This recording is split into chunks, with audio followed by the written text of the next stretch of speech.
Quasiment 19h sur CNews, merci d'être avec nous pour Face à Philippe de Villiers. Cher Philippe, bonsoir. Bonsoir Elliot, bonsoir Geoffroy. Geoffroy Lejeune est là comme chaque vendredi soir. Cher Geoffroy, bonsoir. Bonsoir On va le remercier Philippe de Villiers parce qu'à la fin de l'émission la semaine dernière, vous nous avez offert quand même un merveilleux livre que j'ai commencé, je ne l'ai pas terminé, celui de votre petit-fils, Jacques de Villiers, Le bâtard du Roussillon.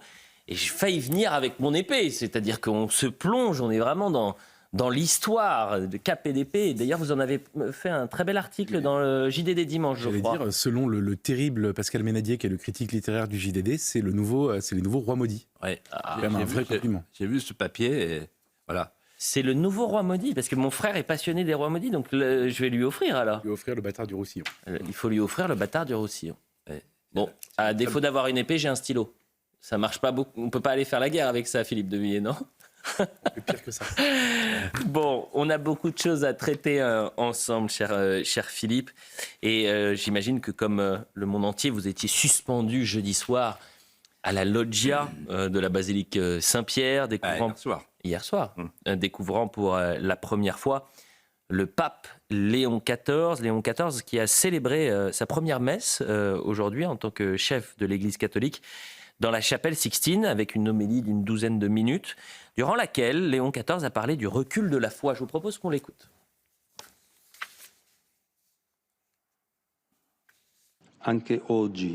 Aujourd'hui encore, nombreux sont les contextes où la foi chrétienne est considérée comme absurde, réservée aux personnes faibles et peu intelligentes. Des contextes où on lui préfère d'autres certitudes, comme la technologie, l'argent, le succès, le pouvoir et le plaisir. Geoffroy Lejeune. Cher Philippe, est-ce que vous connaissiez le cardinal Robert Francis Prévost, qui s'appelle désormais Léon XIV, et quel sentiment vous inspire-t-il ? Alors premièrement, je suis comme tout le monde, comme les vaticanistes. Les vaticanistes sont au choix du conclave, à la fumée blanche, à la fumée noire, ce que les sondeurs sont à la vie politique française. et tout le monde écrivait « Le cardinal Parolin va être pape ». Donc, conformément à l'usage, à la coutume et au mot historique, il est entré pape, il est ressorti cardinal. Et on a eu une surprise.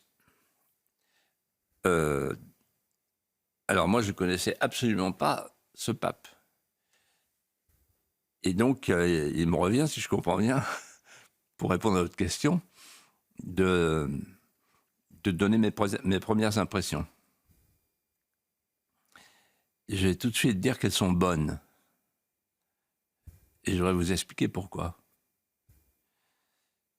Quand on voit arriver le pape dans la loggia, c'est le même exercice, c'est la même disposition. On cherche à décrypter les traits, le voyage des traits sur le visage, le langage du corps. François avait demandé au peuple de Dieu qui était sur la place Saint-Pierre de le bénir. C'est un geste qui n'est pas anodin. Lui a béni le peuple en commençant par une formule christique. Quand on ne connaît pas quelqu'un, on dit quelle impression il fait. Et l'impression que j'ai eue, d'abord, il était ému. Donc c'est pas un démagogue. Il était sincèrement ému. Il avait la gorge serrée et l'œil humide. Ensuite, il était timide. Réfléchi, en fait. C'est la timidité de quelqu'un qui réfléchit. De réservé. Et l'intuition que moi j'ai eue en le voyant, avant même qu'il ne parle, je me suis dit, il va s'abandonner à sa fonction. Il ne va pas se laisser encombrer par sa fonction. Or, j'ai lu, avant d'arriver tout à l'heure, le sermon qu'il a prononcé ce matin avec les cardinaux et il en a appelé à saint Ignace d'Antioche.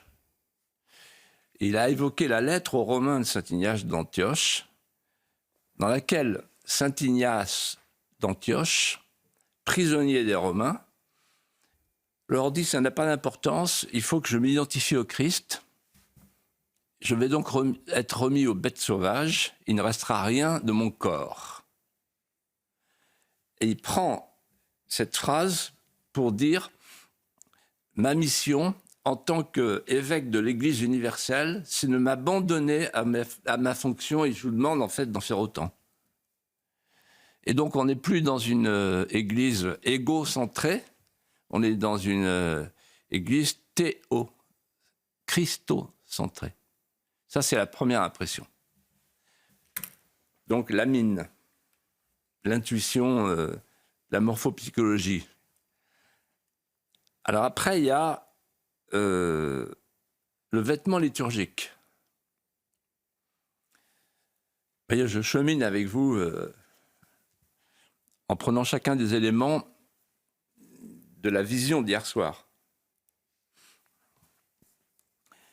Alors, le vêtement liturgique, en fait, renoue avec la lignée Pie X, Pie XII, Benoît XVI, Jean-Paul II. On n'est plus dans une volonté affectée du dépouillement pour dire « regardez comme je suis simple, regardez comme je suis pauvre, moi le pape des pauvres, moi le peuple de Dieu ». Si je pouvais être en guenille, je serais en guenille. Non, c'est plus ça. Je suis pape et donc je m'absente de moi-même. Et donc je revais la tenue de cérémonie de tous ceux qui m'ont précédé. Je m'inscris dans une lignée. Il n'y a pas de rupture de style. Il n'y aura pas de rupture de style par rapport à la longue lignée des 267 papes. Donc il a la fameuse cape qu'on a connue il y a déjà très très longtemps. Et ce matin, la liturgie était très largement latine, très largement traditionnelle et d'une grande sobriété, d'une grande beauté. Donc on a là une indication. Troisièmement, le nom. Alors là, je vais m'arrêter sur le nom parce que c'est très important, c'est le plus important. Donc Léon. Alors déjà, c'est pas François II. Alors pourquoi je dis ça? Parce que quand Jean XXIII est mort, on a eu Jean-Paul Ier. Donc Paul VI, Jean XXIII, Jean-Paul Ier. C'est-à-dire qu'il a collé les deux noms précédents pour expliquer, voilà la continuité conciliaire. Et puis ensuite, on a eu Jean-Paul II, qui s'inscrivait dans la continuité du prédécesseur. Et donc là, je me disais, comme tout un chacun, comme vous sans doute, qui êtes des esprits beaucoup plus avertis que moi en matière ecclésiologique, bon, ça va être François II. Ben non. Donc ça veut dire que c'est de l'audace quand même. Il va chercher un autre nom que le nom de son prédécesseur pour être accolé à son prédécesseur. Non, il va chercher loin, il va chercher Léon XIII. Léon XIII, c'est un pape qui a marqué l'Église. Il a régné 25 ans, 1878-1903, et il a laissé 3 œuvres derrière lui qui sont des œuvres pérennes. Premièrement, il a fait une encyclique pour dénoncer la franc-maçonnerie. Ensuite, il a créé l'université pontificale Saint-Thomas d'Aquin. C'est pas rien. Et enfin, et surtout, c'est ce qu'on retient le plus souvent sans trop comprendre ce qu'il y a dedans, mais je vais l'expliquer en 2 mots. Il a donc publié Rerum Novarum. Déjà, Léon XIII se place, dit-il, dans ses premiers moments, dans la perspective des 2 Léons qu'il a choyés avant lui. Léon le Grand, qui est en fait le pape qui a fait reculer Attila, Donc, il sait ce que c'est qu'une menace qui entoure Rome. Et ensuite, c'est le pape du concile de Chalcédoine qui dénonce le monophysisme. Après le concile de Nicée, 451, et le concile de Nicée 325, qui dénonce l'arianisme. C'est-à-dire que c'est un pape qui dénonce les hérésies.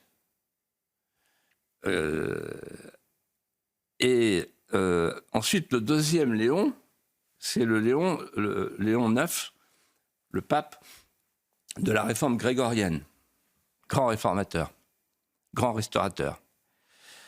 Donc je reviens à Léon XIII et à Rerum Novarum. Quand je mets bout à bout le choix de son nom, l'œuvre de Léon XIII, et ce qu'il a dit dans son sermon ce matin à la chapelle Sixtine, ce matin, donc on est téléspectateurs ou auditeurs d'Europe 1, en fait, voilà, c'est simple. Voilà ce qu'il nous dit. Il y a eu Léon XIII, qui a été le pape de la révolution industrielle. Je serai le pape de la révolution numérique. Il a très bien dit ça, entre les lignes, ce matin. Qu'est-ce que ça veut dire, le pape de la révolution industrielle? On l'a oublié, mais Léon XIII, il dénonce le marxisme. Il dit le marxisme, c'est un matérialisme mortifère. Derrière lui, il y a Rapidis qui dira intrinsèquement pervers. Bon. Ensuite, il dénonce le socialisme. Le socialisme. Bon. Il faut dire qu'il emboîte le pas des chrétiens sociaux. On ignore aujourd'hui ce que c'est, mais les premiers qui ont dénoncé le capitalisme libéral et le socialisme, ce sont les chrétiens sociaux. C'est-à-dire Albert Demain, le docteur Villermé, qui dénoncent la misère dans les usines, bien avant les marxistes et les socialistes. Lui, il prend tout ça et il dit « je ne veux pas du socialisme ». Pourquoi? Parce que les socialismes, l'appropriation collective des moyens de production, c'est la fin de l'idée de propriété. Or, la propriété manifeste la priorité ontologique et téléologique de l'homme sur la société, mais elle ne se justifie que si elle a une fonction sociale. Méditez cette phrase, tout est dit. C'est d'une actualité brûlante. Et il dit, aujourd'hui, je vois que le travail et le capital se dissocient. Quelle actualité, là encore. Et donc, en fait, il va appliquer Léon XIV la même méthode que Léon XIII à la révolution industrielle sur la révolution numérique. C'est-à-dire la révolution qui est devant nous. Et vous verrez qu'il y aura des encycliques là-dessus. Alors ensuite, et pour terminer, il y a son parcours, sa formation. Alors là, c'est clair et net, c'est un canoniste, donc c'est un grand juriste. Donc il est rigoureux. Ensuite, c'est un augustinien. Saint-Augustin, les deux cités. C'est pas la gauche qui a inventé les deux cités. Hein. La cité terrestre, la cité céleste, c'est Saint-Augustin. C'est l'Église. Et enfin, il est thomiste. Et donc, les trois réunis lui donnent un profil d'un homme sérieux intellectuellement. Et en plus, il est mathématicien. Et en plus, il est polyglotte. Alors moi, ça m'impressionne énormément parce que je parle deux langues, le français et le patois vendéen. Non, il parle toutes les langues de la Terre, il a été au Pérou, etc. Voilà. Et enfin, et je terminerai par là, il y a les premiers mots. Les premiers mots sont nets et clairs. Le premier mot, il parle de la vie éternelle. Il ne parle pas comme Teilhard de Chardin. Il ne parle pas de faire un paradis terrestre qui va se prolonger dans l'au-delà, l'alpha et l'oméga. Non, il parle de la vie éternelle. Ensuite, il prononce le mot martyr. Ensuite, il prononce un autre mot incroyable, le mal ne gagnera pas. Le mal, c'est le péché dans son esprit. Et donc, en fait, je pense que c'est un pas spirituel, on l'a vu ce matin avec la messe, et qui a déjà en tête sa manière de diriger l'Église. Maintenant, il y a des forces contraires, il y a des chantiers qui sont ouverts, et donc ça ne dit pas encore ce que sera la papauté. Des chantiers encore ouverts, dites-vous, Philippe de Villiers. Selon vous, quels sont les défis du prochain pape Léon XIV? Pour moi, il y a 2 grands défis. Je vous parle comme d'habitude, en toute liberté. Le premier défi, il l'a dit ce matin dans son sermon, le défi de la foi.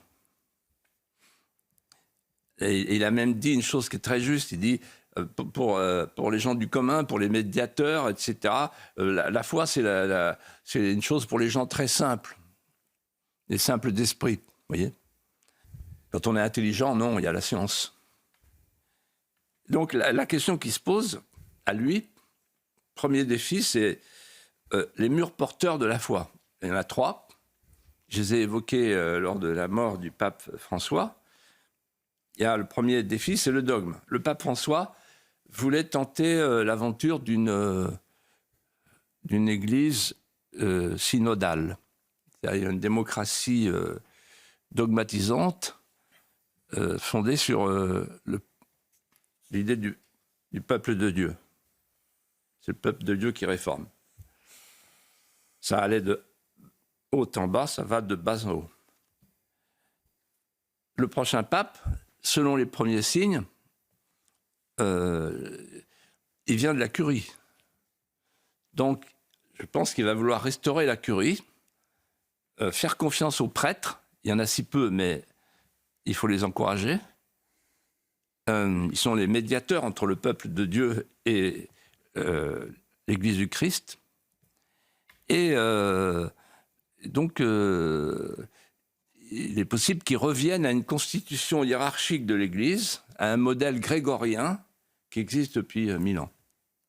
C'est-à-dire à la pyramide remise à l'endroit. Deuxième question, la question de la morale. La morale, le pape François avait pris des distances avec ses prédécesseurs sur les questions de morale sexuelle. Il a fait 2 sessions sur la famille qu'il a mis au pluriel. Les familles. On s'en souvient plus, mais moi je m'en souviens. Ça m'avait étonné. Les familles. Il avait même dit les familles nombreuses. Attention, c'est les familles de lapins. Ça avait beaucoup choqué. Et il avait aussi fait publier le fameux document Fiducia Supplicans sur la bénédiction des couples homosexuels. Et on ne s'en souvient pas, peut-être vous vous en souvenez parce que vous êtes des journalistes attentifs, mais on a annoncé la venue en septembre ou octobre prochain du LGBT, un pèlerinage du LGBT, passant par le Grand Porche là, de Saint-Pierre, pour un pèlerinage. Il sera accueilli par le pape. Bon. Ça, déjà, je ne suis pas sûr que ça tienne parce que j'ai regardé un peu les prises de position du nouveau pape sur le LGBT, ce n'est pas son truc. Donc la question qui se pose, c'est est-ce que le nouveau pape va restaurer la famille? Oui, il l'a dit textuellement dans son sermon de ce matin. Il a déploré la disparition de la famille. Voilà, tout est dit. Parce que, en fait, la famille, c'est l'enracinement. Vous savez, Simone Weil, la grande philosophe, disait l'enracinement est le besoin le plus profond et le plus méconnu de l'âme humaine. Donc c'est à l'Église de dire enracinez-vous, restez enracinés, gardez vos attachements vitaux. Troisièmement, la liturgie. Là, le pape François avait donc rompu avec son prédécesseur. Il avait rejeté le motu proprio, alors même que son prédécesseur, à l'époque le cardinal Ratzinger, m'avait dit moi personnellement, l'Église ne peut pas interdire ce qui a été le cœur de sa vie pendant des siècles. Donc là, le nouveau pape, à mon avis, il voit le monde, il connaît le monde, et il voit bien que dans le monde, ce qui est en train de se passer, c'est une soif de verticalité, de spiritualité, de beauté et de mystère, de cérémonial. Vous voyez, on retrouve d'ailleurs, depuis la mort du pape, on retrouve le cérémonial traditionnel, voilà. Et tous les gens se pâment et pleurent de joie, en disant joie, pleurent de joie, certitude, comme disait Pascal. Voilà.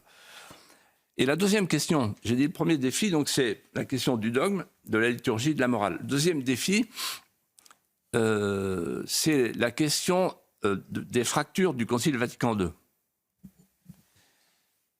Et j'écoutais le professeur Lemoyle qui disait très bien, en fait, en gros, il y a 3 mouvances aujourd'hui dans l'Église. La première mouvance, c'est la mouvance de la tradition, qui veut une Église théocentrée et qui veut qu'on ne passe pas par perdre ses profils à la liturgie, parce qu'on va au bien et au vrai par le beau. Vous savez, le chant grégorien, ce gémissement primordial et doux qui vient apprivoiser les profondeurs de l'âme humaine. Ensuite, il y a deuxième mouvance qu'on appelle les classiques, c'est le concile, tout le concile, rien que le concile. C'est l'application. Donc la tradition, la mouvance de la tradition. La deuxième mouvance, c'est la mouvance de l'application. Mais en fait, ces gens-là voudraient bien que, finalement, le concile atterrisse en terre de tradition. D'où les charismatiques, etc. Et puis la troisième mouvance, c'est la Révolution. La Révolution, c'est quoi? Ça consiste à dire, avant le concile, il n'y avait rien, en fait. C'est exactement 1789. Avant 1789, avant les droits de l'homme, avant la République, il n'y avait rien. La France n'existe pas. Donc, et souvent, quand on va dans les églises, on entend la première phrase, c'est « Le Concile Vatican II, etc. » Mais qu'est-ce que tu veux me vendre, de la propagande, là? Et donc, en fait, la Révolution, c'était l'idée de François. Il faut tout révolutionner, il faut tout changer. Voilà. Et évidemment, on inquiète les gens, et pour pas grand-chose, parce que finalement, au bout du compte, il ne se passe rien. Et en fait, ceux qui prospèrent, vous ne le savez peut-être pas, mais moi je vous le dis, parce que je connais beaucoup de monde et je vois les gens qui m'écrivent, ce qui prospère, c'est la tradition. Voilà. La tradition et les classiques. Et en fait, entre la tradition et les classiques, il y a un compromis historique. Et lui, ce pape, il a tout compris, je pense. La publicité, on revient dans un instant et on continue évidemment face à Philippe de Villiers. À tout de suite.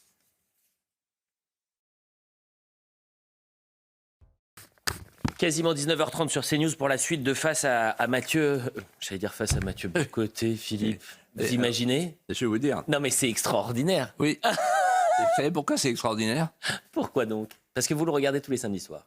Et c'est vraiment une source d'inspiration pour moi. Ce garçon est exceptionnel. Je l'aime beaucoup.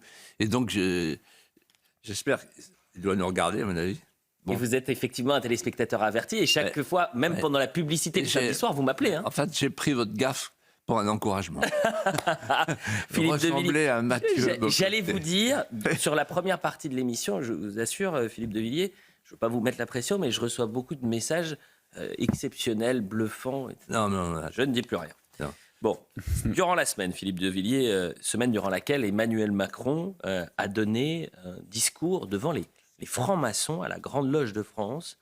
Et il y a prononcé un discours sur la laïcité, loin, très loin, du discours dans la cathédrale Notre-Dame de Paris. Donc, on n'a pas la mémoire courte. Qu'est-ce qu'on a fait, Philippe de Villiers? On a collé 2 déclarations. Il y a quelques mois seulement et quelques kilomètres d'intervalle entre les deux. Notre cathédrale nous rappelle que nous sommes les héritiers d'un passé plus grand que nous, qui peut chaque jour disparaître, et les acteurs d'une époque que nous avons à transmettre. Notre cathédrale nous dit combien le sens, la transcendance, nous aident à vivre dans ce monde. Gardons-nous tout autant de ceux qui entendent faire de la laïcité un instrument de repentance contre la République, ceux qui ciblent les excès de 1793 pour s'attaquer à l'héritage de 1789, socle de notre histoire républicaine. La loi de séparation nous protège de tous ceux qui prétendent inscrire dans la Constitution des prescriptions à vocation identitaire au nom d'une lecture univoque du passé. La France laïque est la fille naturelle de la République.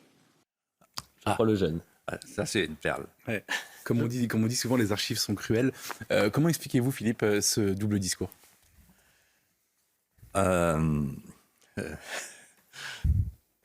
La France est la fille naturelle de la République. Donc, la République a fait une GPA et ça a donné la France. Oui. Oui. Voilà, la fille de l'Église qu'elle devient. Alors, en fait, quand j'étais petit, j'avais eu un jour, ma marraine m'avait offert un truc extraordinaire. On appuyait sur un manche, là, et ça faisait une toupie kaléidoscopique. Bien sûr. Et alors, les images changeaient tout le temps. Et en fait, c'est Macron. Je me souviens, la première fois que je l'ai vu à la Rotonde, il me dit, vous savez, j'arrive de Jeanne d'Arc, j'arrive le 8 mai, je les emmerde. Parce que moi c'est la transgression. Moi, Jeanne d'Arc, parfaitement. Alors, il y a Brigitte qui dit, calme-toi. Il en rajoutait. Vous voyez, bon. Donc, en fait, je pense qu'il ne le fait pas exprès. C'est selon le moment, selon l'instant. Il y a un phénomène de dédoublement fonctionnel. Je ne sais pas, les psychiatres doivent connaître ça. Peut-être ils ont une explication, moi pas. Alors, on a Notre-Dame de Paris, c'est la Trinité. Et ensuite, la Loge de France, le triangle. On passe de la Trinité au triangle avec talent. Ou encore, la tunique christique, le tablier. Voilà. Et donc, en fait, il a dit son affection, je cite, sa connivence à la franc-maçonnerie française. Il a expliqué qu'il ne fallait surtout pas mettre les racines chrétiennes dans la Constitution. C'est là qu'il a parlé de la fille naturelle de la GPA républicaine. Et ensuite, il a parlé de l'obscurantisme. Et moi, je ne peux pas m'empêcher de dire, moi, je suis un homme rassis qui ne craint plus rien. De toute façon, ils m'ont tout fait. Et donc, j'ai un truc à dire sur la franc-maçonnerie que personne n'a jamais dit. C'est une phrase de Saint Matthieu. L'obscurantisme, il parle de l'obscurantisme à propos du christianisme. Mais il y a un autre obscurantisme, c'est l'obscurité. Pourquoi il se cache ? Pourquoi ce goût du secret, ce goût de l'occultisme, ce goût du conspirationnisme, ce goût du complotisme ? Pourquoi ils se cachent pour tramer ce qu'ils vont faire ? Par exemple, en ce moment, là, ils se réjouissent dans les loges. Tous les tabliers sont réunis pour dire c'est extraordinaire avec la loi sur l'euthanasie. Ils ont réussi à faire voter par un gouvernement qui est composé de gens de droite une loi là qui va passer et qui est la pire des lois que le monde ait jamais vue. C'est-à-dire que le suicide va être légal en France. C'est la fin du décalogue. Et la phrase de Saint Matthieu, je vous la donne, je vous la livre. Il dit quand on allume une lampe, il ne faut pas la mettre sous le boisseau. Il faut l'accrocher au lampadaire pour qu'elle puisse éclairer toute la maison. Et je leur dis, mais pourquoi vous vous cachez ? Qu'est-ce que vous avez donc à cacher ? Quels sont les plans secrets que vous nous cachez ? Venez donc sur la place publique, parlez avec nous. Là. Alors, j'ai noté qu'il parlait de la loi de 1905. Là encore, personne n'a jamais dit ce que je vais vous dire maintenant. En tout cas, depuis très longtemps. La loi de 1905, c'est une loi d'éradication du christianisme. Et je vais vous le prouver. Ce n'est pas une loi de neutralité, etc. Pas du tout ça. On en fait une loi de neutralité aujourd'hui parce que ça gêne évidemment les laïcistes. Je dis bien les laïcistes. Je dis au passage que la laïcité, c'est une invention du Christ. Rendez à César ce qui est à César et à Dieu ce qui est à Dieu. Donc ça ne me gêne pas du tout de parler de laïcité, pas du tout. On distingue le temporel et le spirituel. On ne les sépare pas parce qu'ils s'irradient mutuellement, sinon il n'y a pas de société possible. Et donc en fait là, ce qui s'est passé, il y a des gens qui ont parlé. Jean Jaurès, un des grands artisans de la séparation de l'Église et de l'État, il a dit ceci, écoutez bien. Nous avons interrompu la vieille chanson qui berçait la misère humaine, et la misère humaine s'est réveillée avec des cris. La vieille chanson, c'est la chrétienté chantante, et les cris, c'est le socialisme. On voit où on en est aujourd'hui, Mélenchon. Paul Bert disait, Paul Bert c'est un grand laïciste, il a dit Le christianisme, c'est le phylloxéra des esprits. C'est à l'époque où il y avait le phylloxéra dans la vigne. C'est gentil. Et Viviani, il a fait bien mieux. Viviani, c'est l'inspirateur de la loi. Écoutez bien. Viviani, il a dit « Nous nous sommes attachés à une œuvre d'irreligion. » Tiens. Nous avons arraché la croyance aux consciences. Tiens. Lorsque un misérable ployait le genou, fatigué par le poids du jour, nous lui avons dit que derrière les nuages, il n'y a que des chimères. Tous ensemble, chers camarades, nous avons éteint dans le ciel des étoiles qu'on ne rallumera plus. Voilà notre œuvre révolutionnaire, notre œuvre magnifique. Alors quand on vient me dire que, comme Bayrou, que c'est une loi d'apaisement, toutes les congrégations ont été supprimées, et c'est à partir de ce moment-là que l'Église a quitté la cité, en fait, qu'elle s'est réfugiée dans la sacristie. Et j'arrive à la conclusion suivante. En fait, il y a deux laïcités possibles. La laïcité du vide, la laïcité de la table rase, qui éradique le passé, qui éradique la civilisation, la personnalité d'un peuple, le patrimoine. Mais au bout, qu'est-ce qui se passe? La fin de l'absolu est en face de la soif d'absolu. Les laïcards font le vide, les islamistes font le plein. Les laïcards font le vide et les islamistes le remplissent. Mais il y a une deuxième laïcité que j'appelle la laïcité amoureuse. La laïcité amoureuse, c'est la distinction du temporel et du spirituel, mais accordée à l'idée qu'il faut préserver la mémoire vivante du dépôt millénaire.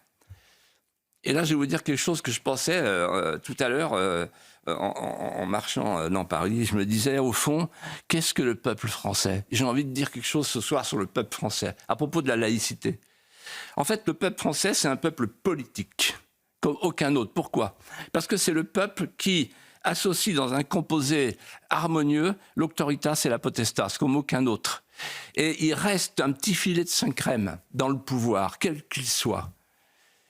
C'est une sacralité d'incarnation. Ça, c'est la France. Ensuite, le peuple français, c'est un peuple métapolitique, c'est plus fort. Qu'est-ce que c'est qu'un peuple métapolitique? C'est un peuple qui comprend que une nation n'existe pas s'il n'y a pas des contours et des compteurs. Les deux. La France, c'est un acte littéraire, c'est pas pour rien. Donc une romance. Et troisièmement, et surtout, c'est ce que je voulais dire par rapport à votre question, la France, le peuple français est un peuple métaphysique. C'est-à-dire qu'il appartient à ce qu'on appelle le continent de la vie interrogée. La France interroge. La France se tourne vers la transcendance. On a vu avec l'inauguration de Notre-Dame. Et je vais être très précis. À quoi voit-on qu'un peuple est métaphysique ou pas? On le voit à la trace qu'il laisse, à ce qu'il a dessiné et ce qu'il laisse derrière lui. Or, on dit souvent, les historiens disent, tout Rome est contenu dans le forum. On dit aussi que la Grèce est contenue dans le Parthénon. Et on ajoute, s'il est vrai que dans l'histoire des hommes, celle d'un peuple est tout entière contenue dans une œuvre particulière, alors la cathédrale, c'est la France. Pourquoi? Parce que c'est un vaisseau renversé d'un peuple croisé qui donne des ailes à la pierre. Unique au monde. Autre sujet à présent, Philippe de Villiers. Dans la première partie, nous avons parlé du pape Léon XIV, qui a adressé un message à la paix, un message de paix à la loggia. 24 heures plus tôt, c'est le président syrien par intérim, ancien chef djihadiste, qui était reçu à l'Élysée pour sa première visite en Occident. Une poignée de main qu'on va découvrir ensemble dans la cour d'honneur de l'Élysée. Et certains ont parlé de poignée de main de la honte. Je vais vous proposer qu'on écoute le président Al-Shara, qui autrefois était appelé Al-Jolani, quand il était l'un des chefs de file de groupes djihadistes. Écoutons justement Al-Shara sur le terrorisme en Syrie. Nous exprimons notre solidarité avec toutes les victimes du terrorisme. La Syrie a été la plus grande victime du terrorisme. Nous avons été bombardés avec des armes chimiques, avec des barils d'armes chimiques. Nous n'avons rien à voir avec les actes terroristes et criminels qui ont eu lieu en Syrie et à l'extérieur. Geoffroy Lejeune.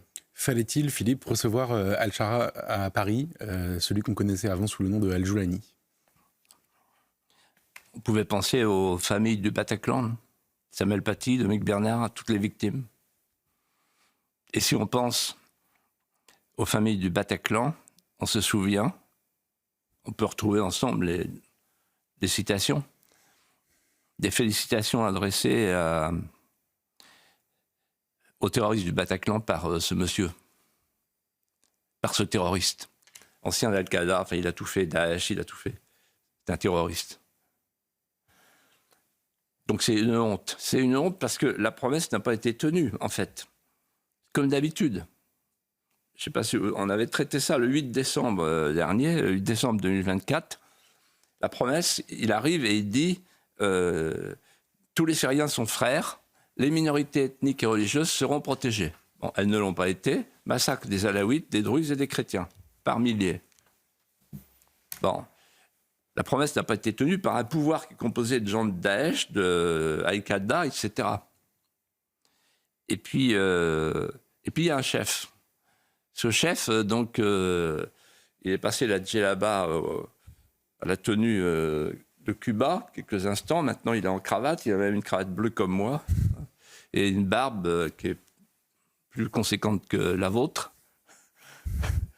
C'est un signe. Et en fait, on dit de lui, c'est un islamiste modéré. Alors la question que je pose, quelle est la différence entre un islamiste modéré et un anthropophage modéré? Ou encore un piranha végétarien? C'est en sérieux. La France, depuis le début, elle déroule le tapis rouge. Souvenez-vous, Macron qui dit « l'état de barbarie est tombé ». Le 8 décembre. Et puis son ministre des Affaires étrangères va là-bas. Et d'ailleurs, la ministre des Affaires étrangères de l'Allemagne, elle a voulu serrer la main du terroriste et il a refusé. Ah oui, il a refusé. Voilà. Et donc, en fait, c'est une faute diplomatique majeure de la part de la France. Pourquoi? Vous vous rendez compte que on parle des Druzes, on parle des Kurdes, on parle des Alaouites. Le mot chrétien, là, il ne l'a pas prononcé, Macron. Vous savez qu'il y avait 2 millions de chrétiens au début du 19e siècle en Syrie. Il y en a 20 000 aujourd'hui. C'est la valise ou le cercueil, là encore. Et c'est la fin d'une culture bimillénaire. Le christianisme, il a commencé, puisqu'on en parle, faisons le lien, il a commencé à Damas, avec le chemin de Damas de Saint Paul. Il a commencé à Antioche, puisque je parlais tout à l'heure du saint d'Antioche. Antioche, c'est là qu'est né le mot chrétien. Antioche. C'est là que Saint Louis a déposé sa promesse en 1248. Je vous protégerai avec la même protection spéciale que pour tous les Français. C'est là qu'à partir de 632, les chrétiens sont devenus des dhimmis.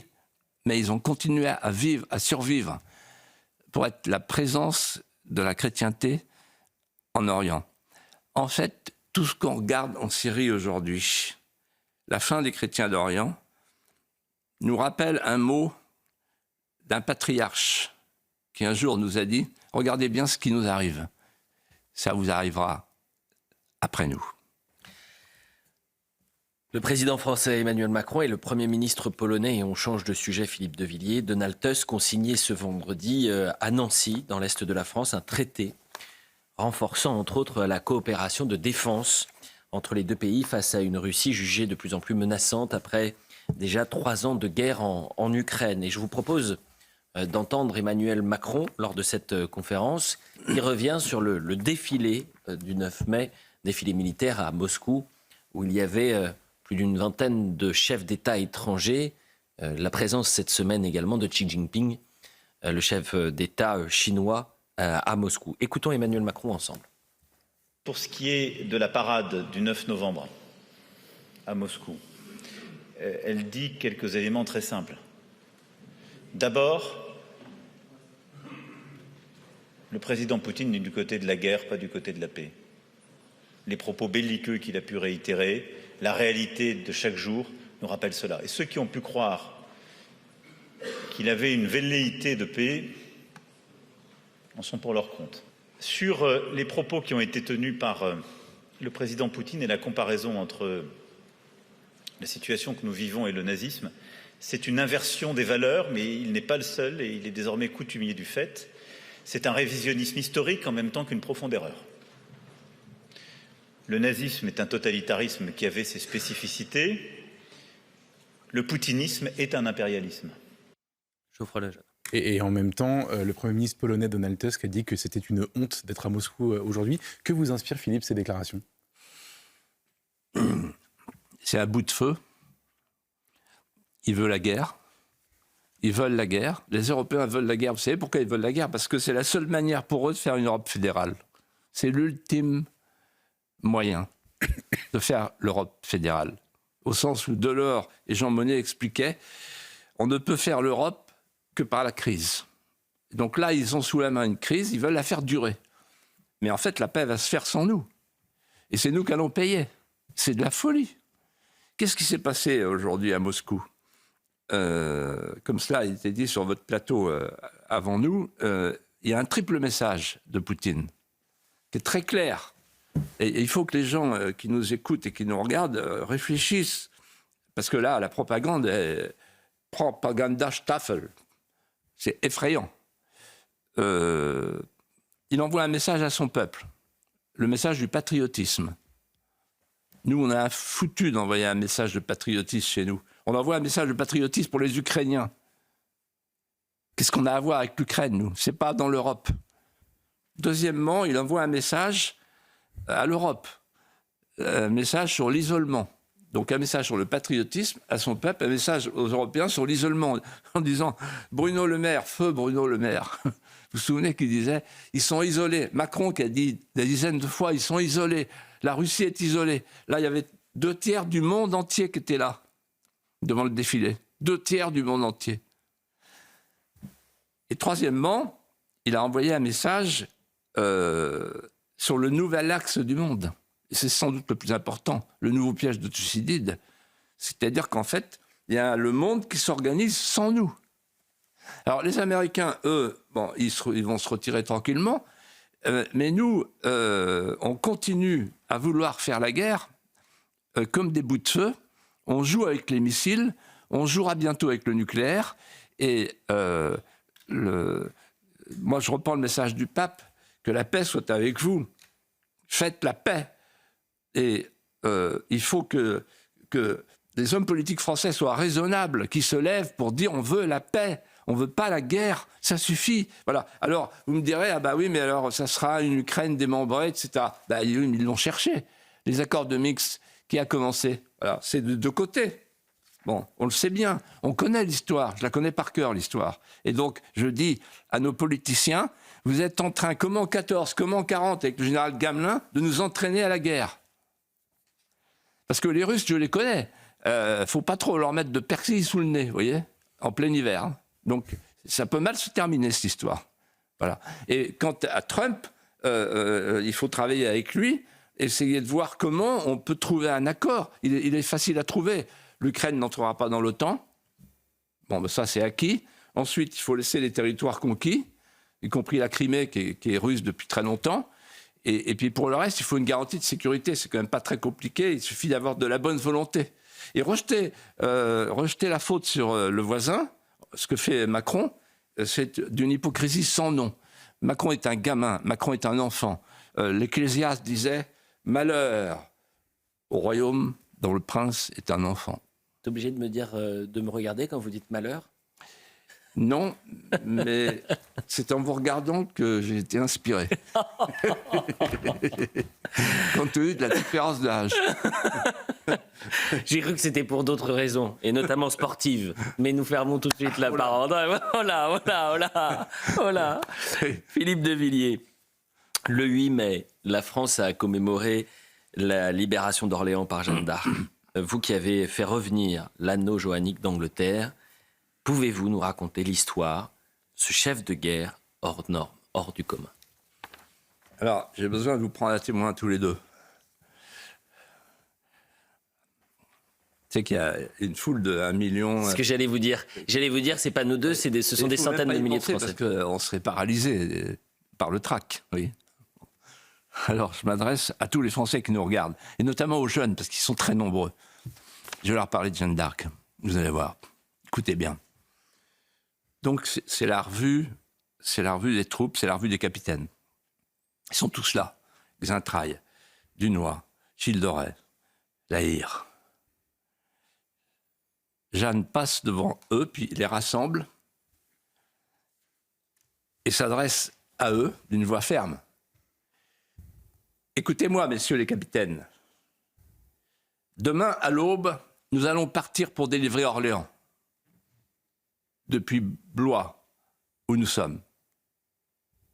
Je vous demande de renvoyer chez eux et de chasser tous les échauffés qui ont dans vos rangs la bouche empuantie d'injures.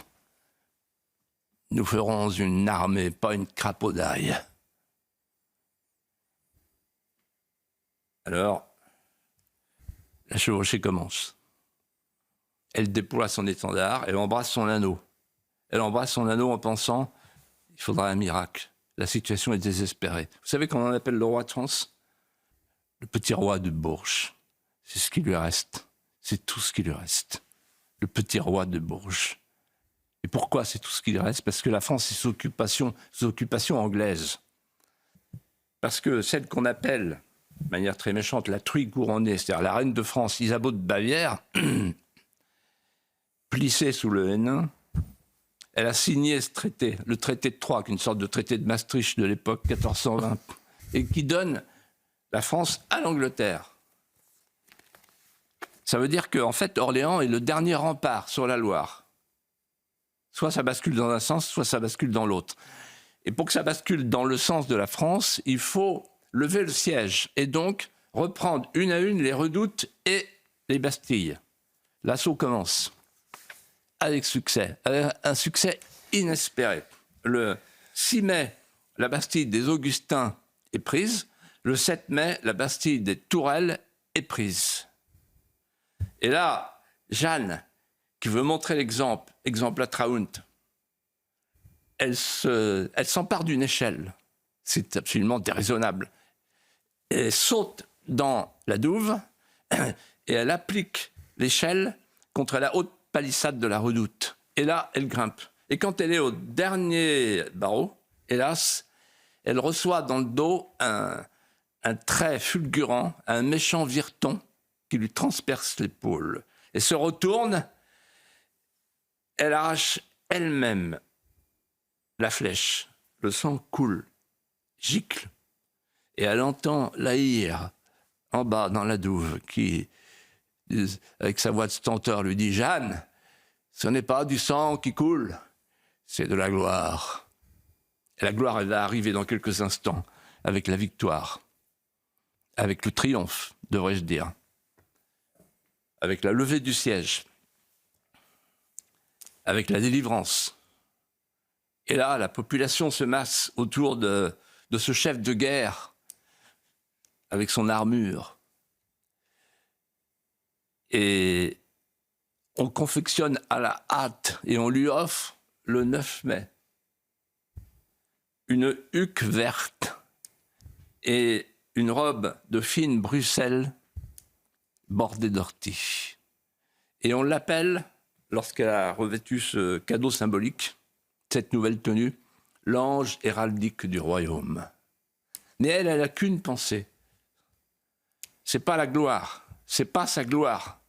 C'est pas les acclamations, non. Elle veut finir sa mission finir sa mission, ça veut dire mener le dauphin, le gentil dauphin, comme elle dit, à Reims. Mais les princes du sang refusent et essayent de la raisonner. Jeanne, écoutez-nous. Il est clair, quand on voit la géographie de la France, il faut d'abord libérer la Normandie. D'ailleurs, la route de Rouen est beaucoup moins périlleuse que la route de Reims. Il faut d'abord bouter les Anglais hors de France, et alors, tous ensemble, nous conduirons le dauphin à Reims. En d'autres termes, d'abord la libération, et ensuite l'onction. Et là, elle se dresse, Jeanne, et avec son aplomb incroyable et son génie, elle leur dit, je crois exactement à la prudence contraire, messieurs les capitaines. D'abord l'onction, ensuite la libération. Parce que, je vous invite à réfléchir, la cérémonie du sac va produire sur tous les esprits du royaume forte impression. Et après l'onction, le gentil dauphin pourra balayer les ennemis beaucoup plus facilement. Messieurs les capitaines, je prétends que Charles de Valois, le dauphin, recevra plus de force d'une seule goutte d'huile que de 10 000 lances. Il y a un long moment de silence. Le conseil baisse la tête. Le roi regarde fixement le chef de guerre, Jeanne. Il l'admire pour la première fois. Il l'approuve.